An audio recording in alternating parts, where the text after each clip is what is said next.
The battles. The Prophet's hijrah to Medina did not mean the end of the conflict with the Quraysh. The Muhajirun were still bitter at their treatment by their fellow clansmen in Mecca, and the Ansar were eager to punish those who had oppressed their new brothers in Islam. But the Muslim community had not yet been given permission to fight by the Prophet. Warfare is, of course, a serious endeavor, especially in the Arabian Peninsula, where complex rules regarding honor and vengeance had reigned for centuries. Furthermore, the Quran itself testifies to the sanctity of life and the egregiousness of unjustly taking one. The Muslim community was thus hesitant to act militarily against Mecca, despite the years of oppression they faced at the hands of the Meccans. But that changed early on in Muhammad's time in Medina. He proclaimed to his followers a new revelation from God, which stated permission has been given to those who are being fought, because they are wronged. And indeed God is competent to give them victory. Those who have been evicted from their homes without right, only because they say, "Our Lord is Allah." These new verses made clear to Muhammad's followers that war was permissible, even obligatory, when Muslims were being oppressed. They also signaled an important aspect of Islam's role in the world, that this religion was not just a set of beliefs about the unseen, but a complete way of life that encompassed everything from prayer rituals to foreign relations to theology. Like they did with other instructions given in the Quran, the Muslim community of Medina was eager to show their worth and follow this new command. The opportunity came in 624 when the Muslim community mustered a small army of around 300 men to intercept a caravan belonging to Quraysh that was passing by Medina. The Muslims were unable to reach the caravan, but ended up meeting a much larger Quraysh force that had been sent to protect the caravan. At the Battle of Badr, about 100 kilometers southwest of Medina, the Muslims had their first opportunity to physically fight their former oppressors. Despite being outnumbered, the Muslim army, commanded by the Prophet's uncle, Hamza, managed to rout the Meccans, taking numerous prisoners. The Battle of Badr was of monumental importance for the new community at Medina. It established the Muslims as a real political and military force, while simultaneously lowering the prestige of Quraysh in the eyes of the rest of the Arabs. The Quraysh were of course not willing to allow such a humiliating defeat to go unpunished. The next year an even larger Meccan army was assembled, with the aim of harassing Medina enough to lower Muhammad's newfound prestige and call into question his ability to protect his followers. The army camped out a few kilometers north of the city, in the shadow of the imposing Mount Ahad, where they could harass the rural farms surrounding Medina. As part of the constitution of Medina, Muhammad had vowed to protect the city and its inhabitants, and was thus compelled to organize a fighting force to go out and confront the Meccans. There was, however, a group within the city that opposed his plan, believing that their best bet was to leave the rural farmers to fend for themselves and keep the army inside the city to defend it. They were joined by two of the Jewish tribes of the city, who refused to go out to Ahad to battle a superior force. Muhammad was thus forced to march out to Ahad with a considerably smaller army than he anticipated. The results of the battle were disastrous for the Muslims. The Meccans, led by the brilliant Khalid ibn al-Walid, who would later convert to Islam and lead Muslim armies into Syria, managed to rout the Muslims from the battlefield up onto the slopes of Ahad. Hamza, the hero of Badr, was killed in the fighting and his body mutilated by the Quraysh. Muhammad himself was at one point surrounded along with a small group of Muslims by the Meccans and was injured in the hand-to-hand combat that followed. The Quraysh, having defeated the Muslim army in battle and believing they had done enough to damage Muhammad's reputation, retreated back to Mecca. The Battle of Ahad did not manage to end Islam or the Prophet's authority in Medina as the Quraysh had hoped, although it did sow seeds of tension between Medina's Muslims and the Jews, most of whom had refused to honor the terms of the constitution and joined the battle. It was becoming clear that neither the Muslims nor the Quraysh were going to be able to decisively defeat the other on the battlefield. Both sides thus resorted to trying to gain support among the numerous Arab tribes of the region, each hoping to tip the scales against the enemy. The Meccans in particular hoped to gain the support of Medina's Jewish tribes, which seemed willing to dislodge the Prophet from their midst. 5 years after the Prophet's hijrah, the Meccans besieged the city of Medina from the north, and sought the help of one of Medina's Jewish tribes, the Banu Qurayza, who lived on the southern outskirts of the city. It was a calculated gamble for the Jews. The siege looked promising, and by joining with the Quraysh, they could wipe out Muhammad and his followers for good. As it happened, however, the Meccans and their Jewish allies were unsuccessful. Muhammad, advised by a Persian immigrant named Salman, ordered the construction of a trench around the city to thwart the Meccan siege. The Battle of the Trench, as it was called, was a disastrous failure for the Quraysh, who failed to even dent the power of Muhammad in the city. But it was even worse for the Banu Qurayza. They had broken the terms of the constitution, and thus were liable to be punished according to its terms. An arbitrator assigned to the case ruled against the subversive tribe, ordering that the men who had taken part in the siege be executed while the women and children exiled from the city. Muhammad was setting an important standard with his handling of the Jews of Medina. He made clear that Islamic law had no problem with the presence of non-Muslims living within a Muslim state. For years Medina's Jews had been tolerated. But when they failed to live up to existing agreements and threatened the security of the Islamic State, punishment had to be doled out. Like everything he did, Muhammad's example in dealing with Banu Qurayza would set the precedent for hundreds of years of Muslim relations with non-Muslims. Victory. With his position in Medina secured, Muhammad could finally deal with Quraysh on an equal level. Confident in the stability of the Muslim state and inspired by a recent revelation that promised impending victory, Muhammad set out in 628 with an army of 1,500 towards Mecca. But this was not an army intent on war. They were clothed in the simple two-garment outfit of pilgrims, and only carried traveling swords. No armor, no cavalry and no banners of war were brought along. Muhammad hoped to gain access to Mecca and the Kaaba peacefully in order to conduct a pilgrimage. He camped just outside the borders of Mecca, at Hudaybiyah, waiting for permission from Quraysh to enter the sacred grounds. The Meccans, no doubt baffled by the audacity of the Muslims, just 6 years after their escape from Mecca, had a difficult decision to make. If they allowed Muhammad and his followers to enter Mecca, they would look weak to other Arab tribes, unable to prevent a barely armed force from entering their city. On the other hand, their main role in Mecca was to facilitate the pilgrimage for anyone, a duty they took very seriously. In the end, they negotiated a treaty with Muhammad. They agreed to vacate Mecca for 3 days to allow Muhammad and the Muslims to complete the pilgrimage the following year.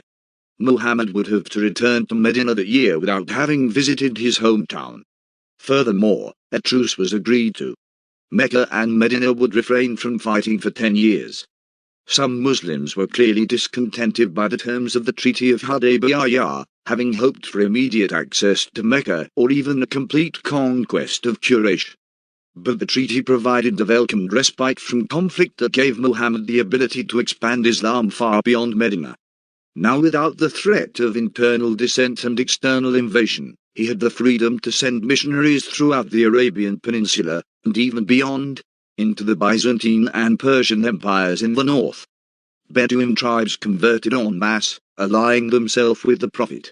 Even Meccans began to convert. Khalid ibn al-Walid and Amr ibn al-Single, as 2 of Quraysh's greatest military commanders, left Mecca and joined Muhammad in Medina in the years after Hudaybiyah. The treaty had failed to give the Muslims immediate control of their holiest site, but it allowed Islam to grow exponentially throughout Arabia, much to the dismay of the hardliners in Mecca, who just a few years earlier hoped to end Islam. Furthermore, the sanctity of the truce was not completely fulfilled. Just 2 years after its signing, a tribe allied with Quraysh launched a surprise attack against a tribe allied with Muhammad just outside the borders of Mecca. This constituted a breach of the treaty, which had promised a total peace for 10 years. With the treaty now voided, Muhammad could call upon his newfound allies throughout the peninsula in a new expedition aimed for Mecca. This time, however, they would not be traveling as peaceful pilgrims. Muhammad was finally in a position of power. Thousands of Muslims from all over the peninsula were now at his command, bound by alliances and conversions to join his army whenever called upon. At this point, the people of Mecca knew there was no way they could militarily defeat the Prophet. It was Mecca versus dozens of tribes, all united together for the first time in the history of the Arabs. Attempted negotiations between Muhammad and the Quraysh ended in failure, and in early 630, his army of over 10,000 Muslims, brought together from all corners of Arabia, marched on the holy city. Most Meccans realized that resistance was futile. With the exception of some minor skirmishes, Muhammad's army entered Mecca bloodlessly. His triumphant return to his birthplace was seen by his followers as the final victory of Islam over polytheism, of truth over falsehood. The hundreds of idols surrounding the Kaaba were destroyed, making the sanctuary a place for Muslim worship dedicated to one God. For many in Mecca, including the leader of the Quraysh, Abu Sufyan, this complete conquest was a sign that their idols were in fact no more than crude sculptures of stone and wood. They submitted to Muhammad, the man they had oppressed, chased out of the city, and gone to war with. Muhammad, in turn, proved to be a lenient conqueror. Most Meccans were left unharmed, a remarkable gesture for a people accustomed to brutal tribal wars that showed no mercy. Once again, Muhammad was setting the example that his prophethood marked the beginning of a new era with new rules and customs. The pre-Islamic period of Jahiliyyah, meaning ignorance, would forever be left behind. Muhammad's return to Mecca is remarkable if only because of the circumstances of his life in the preceding years. Just 8 years after his escape in the middle of the night from his oppressors, Muhammad returned to his hometown as a victorious leader with an army of thousands. In Mecca, he had gone from a trusted merchant, to an undesirable rebel against polytheism, to a distant enemy, to the benevolent conqueror of his native land. No doubt his rapid accession to power and his ability to break down old tribal rivalries under the banner of unity in Islam were seen as miraculous and signs of his prophethood by many. The Muslims of that era, including those who had suffered through the early years of oppression in Mecca and the ones who only converted upon the city's conquest, thus believed there was something special about Islam. It was guided and protected by God, in their eyes, and they were on a special mission to spread this true religion to the rest of the world. This mindset would play a major role in the way Muslims viewed themselves on the world stage throughout their history. The end of the prophethood. By the time of the conquest of Mecca, Muhammad was about 60 years old, an old man by the standards of his time. Through his sayings and the continuing revelations of the Quran, the tenets of Islam had been formalized, covering everything from articles of belief, to instructions for worship, to guidelines for Islamic governance. A new social order had been inaugurated, one that left behind tribalism and nationalism in favor of Islamic unity under divine laws. Muhammad codified this in his last sermon, where he declared that you all descended from Adam and Adam was created from dirt. The most noble in the sight of God is the most pious.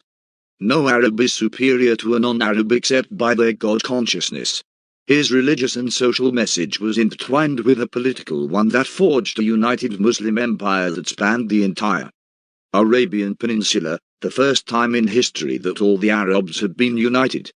He even managed to make some inroads among the tribes living on the southern edges of the Byzantine and Persian empires, an accomplishment that would not go unnoticed by those two great empires, who would soon take the rapid spread of Islam very seriously. After his conquest of Mecca, Muhammad returned to his adopted hometown of Medina. He had, after all, promised to lead the Muslim Ummah from that oasis 8 years earlier when Orson Khazraj invited him. Here, he began to make preparations for a Muslim community that would continue long after his death. He spoke increasingly about the obligations of a true believer, the preservation of the Quran and his example. In early 632, he journeyed to Mecca for a final pilgrimage, the Hajj. He spoke to thousands of his followers, all equally dressed in simple white robes regardless of their financial status, reminding them of the equality of all people. He cautioned his followers to avoid oppression, treat women with respect and love, and leave behind the old tribal rivalries that had been the bane of Arab civilization for centuries. His farewell sermon summarized his prophethood. It was a complete revolution in every sense. In the eyes of his followers, a new order was dawning upon the world, one that would be based upon God's law and inspired by the example of Muhammad. After the pilgrimage, Muhammad returned to Medina, where the foundation was laid for the continued expansion of Islam. Learned men were sent to distant provinces such as Yemen and the eastern edge of Arabia to teach the recently converted the basics of Islam. Medina, the community in closest contact with the Prophet, would operate as a hub of knowledge about Islam, serving to educate the rest of the Muslim world, even after the Prophet. A military expedition was prepared to trek north against the Byzantines. The Islamic ethics of war, which would guide hundreds of years of Muslim armies, were reiterated. According to Islamic belief, Muhammad's role was to serve as a messenger for God, delivering God's word, the Quran, and acting as a model for Muslims. After 23 years of acting as a prophet of God, his mission was complete. The Quran was finalized and recorded on scraps of parchment, leather, and bone, but more importantly memorized completely by many of Muhammad's companions. The pre-Islamic tradition of memorizing long poems gave the Arabs the ability to maintain and ensure the preservation of Islam's holy book. Narrations of Muhammad's actions and sayings were also given due importance, and spread throughout Arabia by word of mouth. According to Islamic tradition, one of the final verses of the Quran revealed to Muhammad stated, "Today I have perfected for you your religion and completed my favor upon you and have approved for you Islam as your religion." Quran 5:3. Muhammad fell ill in the early summer of 632. He experienced debilitating headaches and a fever and was soon unable to walk without the help of his cousin Ali and his uncle Abbas. When he was unable to lead the 5 daily prayers in the mosque, he appointed his close friend and companion, Abu Bakr, to lead them in his place. He spent his final days in the house of his wife Aisha, the daughter of Abu Bakr. From a wall adjoining the home to the mosque, he was able to watch the Muslim community follow his instructions to worship God, even in his absence. It was no doubt an emotional time for his followers, who had been with him through the difficult days in Mecca, the fierce battles against Quraysh where he established his authority, and his triumphant bloodless conquest of Mecca. They had looked to Muhammad for guidance and leadership in all aspects of life. His increasing talk of death, and the fact that he was now unable to even rise up to lead them in prayer played heavily on the hearts of the Muslim community. His final days were spent resting in his home, with his head in the lap of his wife Aisha. Close family members and friends visited, hoping to see some signs of recovery in their leader. But one of the central aspects of Islam was uncompromising monotheism. Muhammad preached that only God is divine. All other creatures, whether they were animals, humans, or even angels, would experience death, according to Islamic belief. Thus, while they were prepared for his passing, recognizing that Islam would indeed continue after him, Muhammad's followers, deeply emotionally invested in this man that had led them out of the era of pre-Islamic polytheism and tribal warfare, could not imagine life without him. On the 8th of June 632, with his head on Aisha's lap and his followers gathered in the mosque hoping to hear of his recovery, the first era of Islamic history, spanning the 23 years of prophethood, ended as the Prophet Muhammad breathed his last.